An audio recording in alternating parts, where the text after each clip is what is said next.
La retraite de base a été augmentée de 5,3 au 1er janvier. Ben voilà, ça fait pas le compte.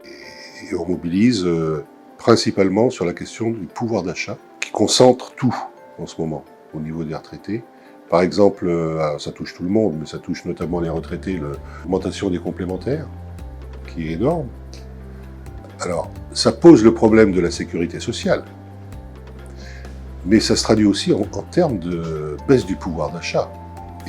Les tarifs des produits alimentaires, ça c'est pas nous qui l'avons fait, c'est l'UFC Que Choisir, entre novembre 21 et novembre 23, ont pris 25%. La justification des 5,3%, c'est l'inflation, puisque l'inflation officielle en 2023 a été de 5,3 ou 2, un truc comme ça. Le gouvernement se base là-dessus. Donc voilà, ils ont augmenté de ça. Mais ça ne tient pas compte de l'augmentation réelle des prix. Et surtout, ça ne tient pas compte du passif. Le différentiel entre l'augmentation des prix et la revalorisation des pensions fait que fin 2023, on avait un écart de plus de 7,5%. Cette perte-là correspond à 3 mois de pension. Parce que la pension n'est que le reflet du salaire.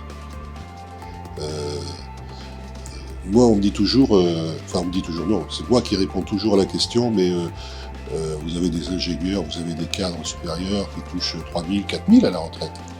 Puis vous avez les boueurs qui touchent 800, c'est pas normal. Et moi je réponds, bah oui, mais c'est pas normal non plus. Ou est-ce que c'est normal que en activité, le cadre supérieur gagnait, je sais pas moi, 10 000, 20 000, et que les boueurs gagnaient 1 500. Et donc la pension est forcément le reflet de ça, vu comment ça marche. Il faut revoir complètement les salaires et dire, un éboueur, c'est pas normal qu'il gagne, je sais pas moi, combien, peut-être 1700, 1800 en fin de carrière, par exemple. Alors revalorisons les salaires. Mais le truc est insoluble sinon. Le calcul a été fait jusque dans les années 2000, un petit peu avant je crois. Les pensions étaient indexées sur les salaires. Et c'est dans les années 2000, je ne sais plus quel gouvernement, qui a décidé que les pensions seraient indexées sur l'inflation.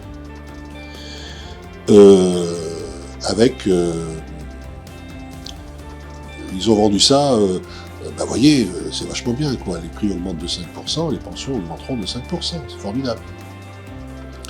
Sur le long terme, l'indexation sur les salaires est beaucoup plus avantageuse que l'indexation sur les prix. Parce que, comme je disais tout à l'heure, l'inflation, elle est calculée comme on veut. Voilà. Les salaires, bon an, mal an, augmentent régulièrement. Mais dans le privé, chaque année, ça augmente, les salaires. Donc il y a eu une campagne de pétition qui a recueilli aux alentours de 40 ou 50 000 signatures sur Internet, plus plusieurs milliers sur le papier, qui demandent augmentation immédiate de 10% des pensions et négociation pour rattraper le pouvoir d'achat perdu.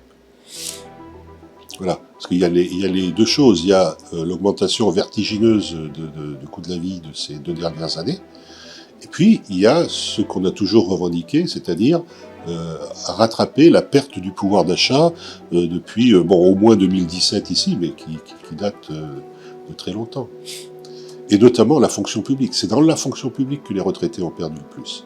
Parce que le point d'indice de la fonction publique est gelé depuis je ne sais plus combien de temps.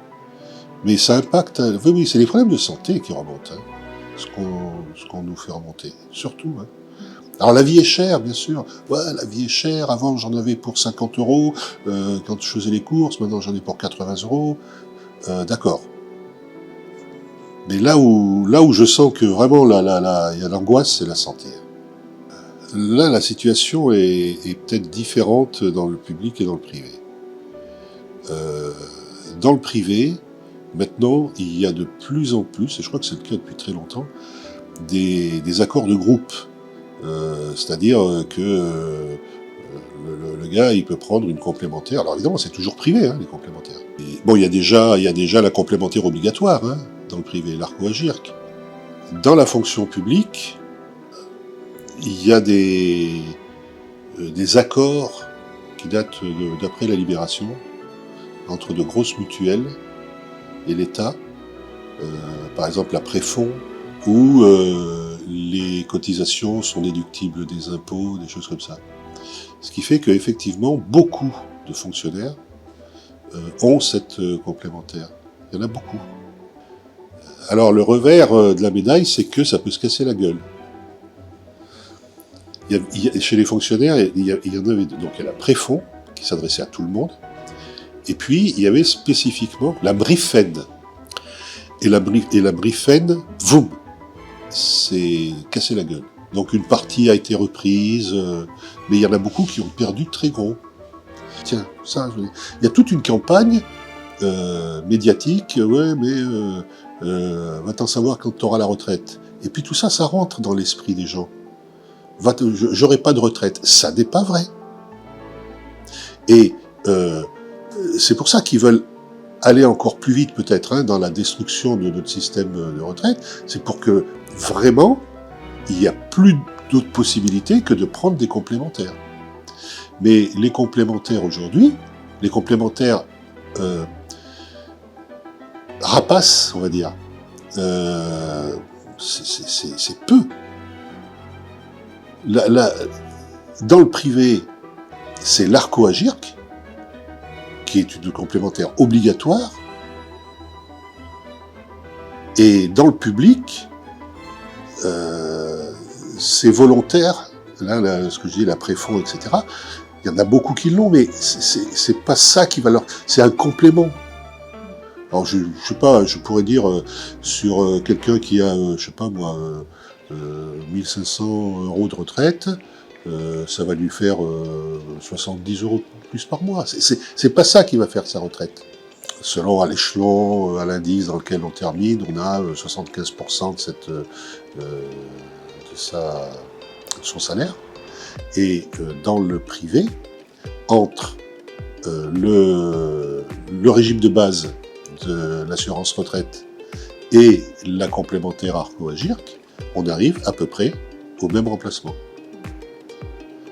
À quelque chose près. C'est pas une complémentaire volontaire qui va vous assurer la pension. C'est pas ça. Ça va vous assurer un petit plus de quelques dizaines, peut-être quelques centaines d'euros. Non, même pas. Non. C'est pas de l'ordre de la centaine. C'est pas de l'ordre des centaines. Ça peut être de l'ordre de la centaine d'euros, mais pas des centaines d'euros par mois. Moi, quand j'étais jeune, j'avais une assurance vie. Et à l'époque, ils vous vendaient des assurances vie jusqu'à la retraite. Et après, ça pouvait être transformé en rente de pension. J'ai payé ça pendant, je sais pas, 10 ans.